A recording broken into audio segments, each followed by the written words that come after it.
The Magic Treehouse, Midnight on the Moon, by Mary Pope Osborne. Chapter 6, High Jump. "Who is that?" said Jack. "I don't know," said Annie, "but we'll soon find out." She started waving. "No," said Jack. He grabbed her arm. "Let's get back to the base before he gets here."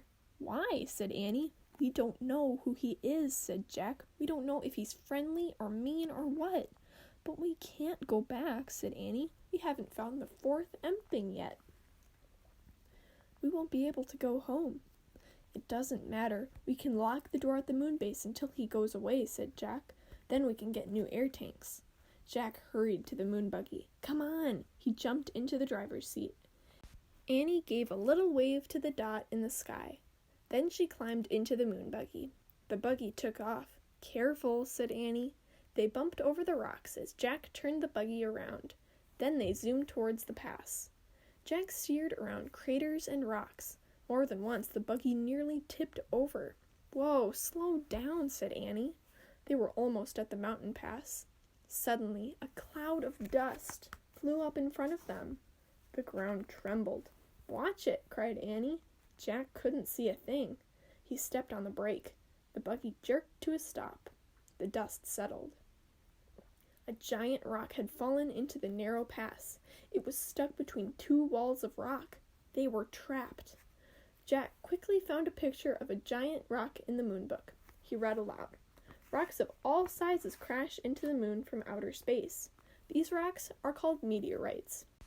"We're lucky that meteorite didn't land on us," said Jack.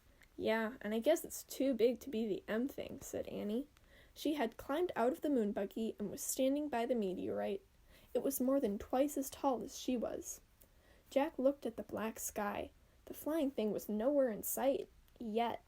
"We'll have to jump over it," Annie said. "Jump? I don't think so," said Jack. "It's too high." "I'm going to try anyway," said Annie.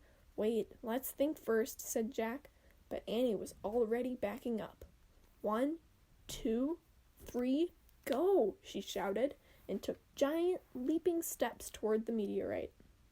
When Annie got close to the rock, she pushed off the ground. Then she flew through space and disappeared behind the meteorite.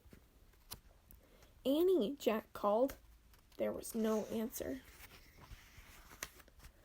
"Oh, brother," Jack said. He backed up and took off toward the rock. He jumped as high as he could. Then he was flying through space. Jack hit the ground and fell face down into the dust. Jack tried to stand, but his suit was too bulky. He tried to roll over, but his suit made even that impossible. "Oh no," he groaned, "not again."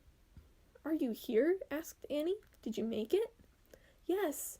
Jack was relieved to hear her voice, but he couldn't turn his head to see her. He could only hear her over the radio. "Can you help me up?" he asked. "Nope," said Annie. "Why not?" "I fell down too," she said. "Oh, brother," Jack sighed, "now we are really in trouble." He tried to stand again, and failed.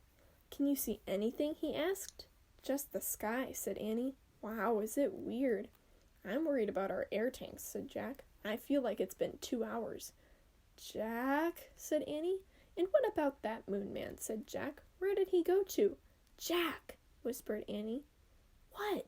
"He's here," she said. "The moon man is here." "What?" "He's standing over me."